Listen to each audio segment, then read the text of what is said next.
게으른 자 22장 게으른 자는 지저분한 돌멩이와 같아 모두 그의 불명예스러운 짓을 보고 비웃는다. 게으른 자는 거름더미 같아 그를 만진 사람마다 손을 터은다.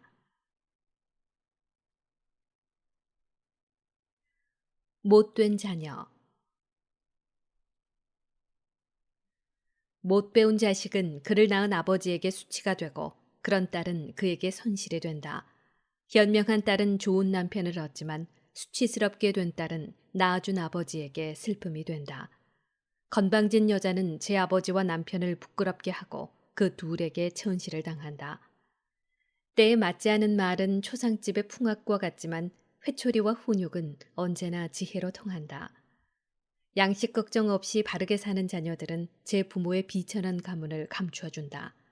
오만하고 몰상식한 자녀들은 고상한 제 가문을 더럽힌다.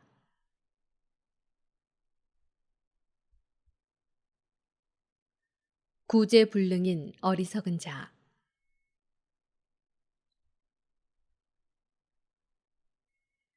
어리석은 자를 가르치는 사람은 옹기조각을 붙이는 자와 같고 깊은 잠에 빠진 자를 깨우는 자와 같다. 어리석은 자에게 말하는 사람은 조는 자에게 말하는 자와 같다. 말이 끝나면 어리석은 자는 뭐라고요? 하고 묻는다. 죽은 이를 위하여 울어라. 빛을 떠났기 때문이다. 어리석은 자를 위하여 울어라. 슬기를 떠났기 때문이다. 그러나 죽은 이를 두고는 그리 슬퍼하지 마라. 쉬고 있기 때문이다. 어리석은 자의 삶은 죽음보다 고약하다. 죽은 이에 대한 애도는 이랫동안 계속되지만 어리석은 자와 불경한 자의 일생은 모든 날이 초상날이다. 미련한 자와 말을 많이 하지 말고 지각 없는 자를 찾아가지 마라. 그가 알지도 못하면서 내 모든 것을 경멸하리라. 곤란을 겪지 않도록 그를 경계하고 그가 몸을 털 때 내가 더러워지지 않도록 하여라. 그를 피하여라. 그러면 평안을 얻고 그의 몰지각함에 진저리 치는 일이 없으리라. 낫보다 무거운 것이 무엇인가? 그 이름 어리석은 자가 아니고 무엇이랴? 모래나 소금이나 쇳덩어리를 지는 것이 지각 없는 인간을 참아내는 것보다 쉽다. 건물에 단단히 물려있는 대들보는 지진에도 갈라지지 않는다. 이와 같이 오랜 국리 끝에 결정된 마음은 위기에서도 두려워하지 않는다. 지각 있는 생각으로 다져진 마음은 매끄러운 벽에 새겨진 장식과 같다. 높은 곳에 쳐놓은 울타리는 바람을 견디어내지 못한다. 이와 같이 어리석은 생각을 지닌 소심한 마음은 온갖 두려움을 견디어내지 못한다.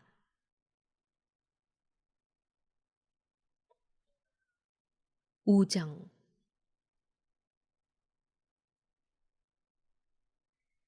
눈을 찌르는 자는 눈물을 흘리게 하고 마음을 찌르는 자는 감정을 보이게 한다. 날짐승에게 돌을 던지는 자는 그들을 도망치게 하고 친구를 모욕하는 자는 우정을 깨뜨린다. 친구에게 칼을 뽑았다고 해서 절망하지 마라. 우정을 돌이킬 길이 있기 때문이다. 친구를 거슬러 입을 놀렸다고 해서 걱정하지 마라. 화해할 길이 있기 때문이다. 다만 모욕과 오만, 비밀의 폭로와 비열한 공격 이런 것들에는 모든 친구가 도망간다.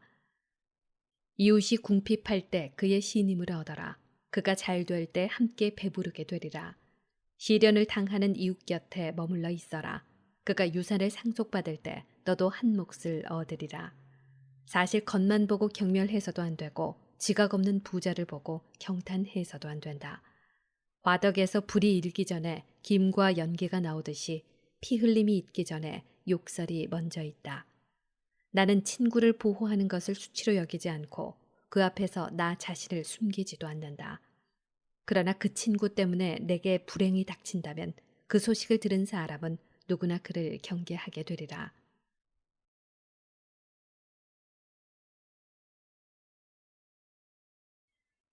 기도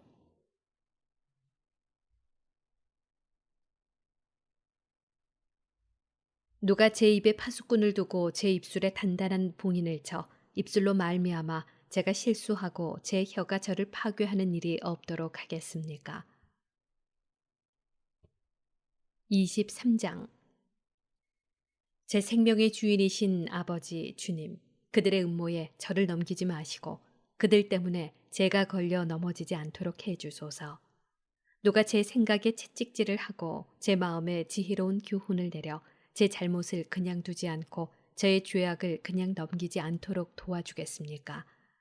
그리하여 제 실수가 불어나거나 제 죄가 넘쳐나지 않게 되어 적대자들 앞에서 제가 넘어지지 않고 제 원수가 넘어진 저를 보고 즐거워하지 않게 해주겠습니까?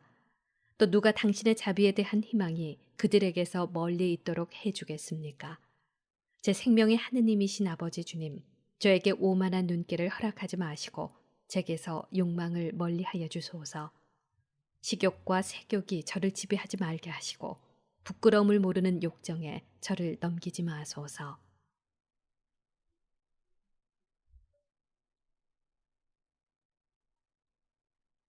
맹세에 대한 가르침.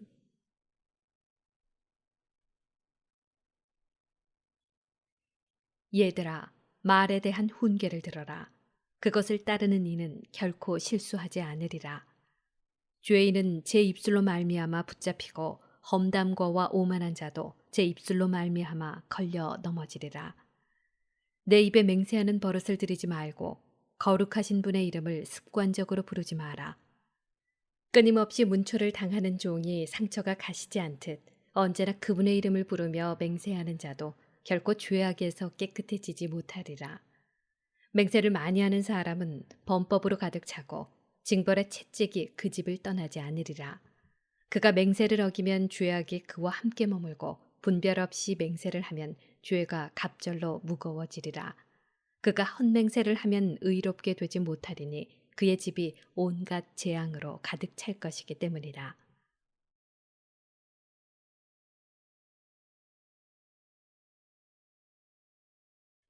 상스러운 말.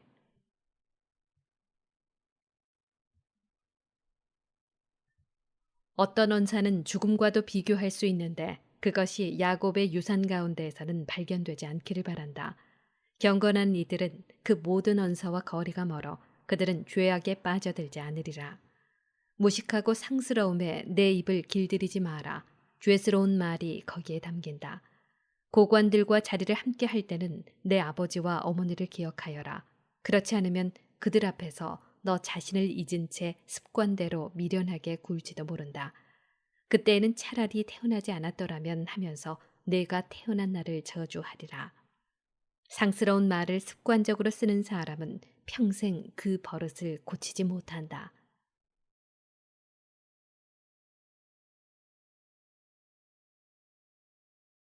간음하는 남자.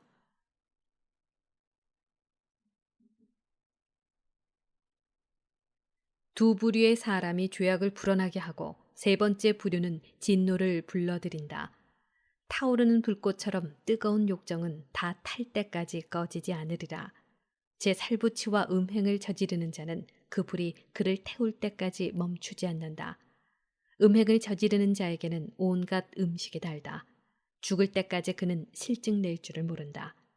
간음을 저지르는 남자가 스스로에게 이렇게 말한다. 누가 나를 볼 수 있으랴.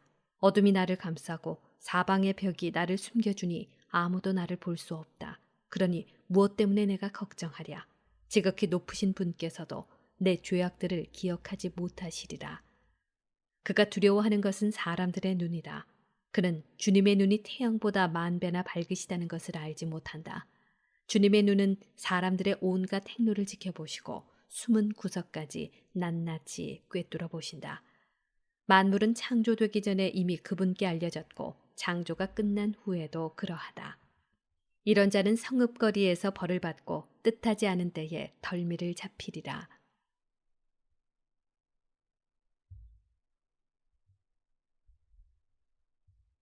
간음하는 여자.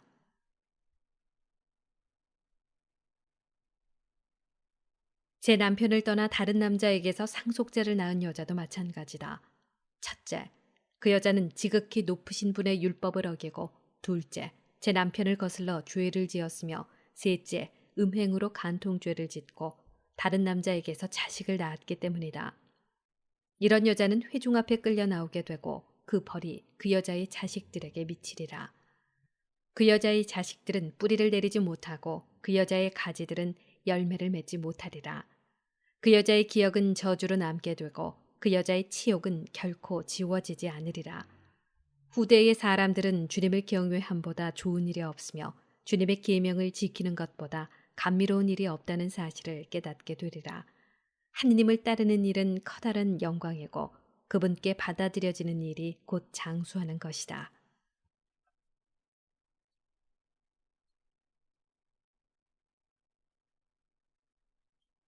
제3부 지혜와 율법 그리고 금언들. 지혜의 찬미. 24장. 지혜는 자신을 찬미하고 자신의 백성 한가운데에서 자랑하리라. 지혜는 지극히 높으신 분의 모임에서 입을 열고 자신의 군대 앞에서 자랑하리라. 나는 지극히 높으신 분의 입에서 나와 안개처럼 땅을 덮었다. 나는 높은 하늘의 거처를 정하고 구름 기둥 위에 내 자리를 정했다.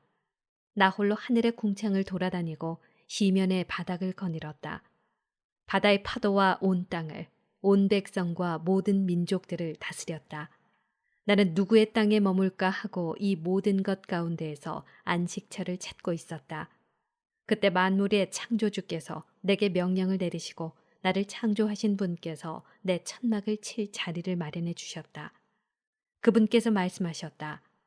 야곱 안에 거처를 정하고 이스라엘 안에서 상속을 받아라. 한처음 세기가 시작하기 전에 그분께서 나를 창조하셨고 나는 영원에 이르기까지 사라지지 않으리라. 나는 거룩한 천막 안에서 그분을 섬겼으며 이렇게 시온에 자리 잡았다. 그분께서는 이처럼 사랑받는 도성에서 나를 쉬게 하셨다. 나의 권세는 예루살렘에 있다. 나는 영광스러운 백성 안에 뿌리를 내리고 나의 상속을 주님의 목 안에서 차지하게 되었다. 나는 레바논의 향백나무처럼 헤르몬 산에 서 있는 삼나무처럼 자랐다. 나는 엔게디의 야자나무처럼 예리코의 장미처럼 평원의 싱싱한 올리브나무처럼 플라타나스처럼 자랐다. 나는 향기로운 계피와 낙타가시 나무처럼 값진 모략처럼 풍자향과 오닉스 향과 유향처럼 천막 안에서 피어오르는 향연처럼 사방에 향내를 풍겼다. 내가 테레빈 나무처럼 가지를 사방에 뻗으니 그 가지는 찬란하고 우아하다. 내가 친절을 포도순처럼 틔우니 나의 꽃은 영광스럽고 풍성한 열매가 된다. 나는 아름다운 사랑과 경외심의 어머니요 지식과 거룩한 희망의 어머니다. 나는 내 모든 자녀들에게 그분께 말씀을 받은 이들에게 영원한 것들을 준다. 나에게 오너라. 나를 원하는 이들아. 와서 내 열매를 배불리 먹어라. 나를 기억함은 꿀보다 달고 나를 차지함은 꿀송이보다 달다. 나를 먹는 이들은 더욱 배고프고 나를 마시는 이들은 더욱 목마르리라. 나에게 순종하는 이는 수치를 당하지 않고 나와 함께 일하는 이들은 죄를 짓지 않으리라.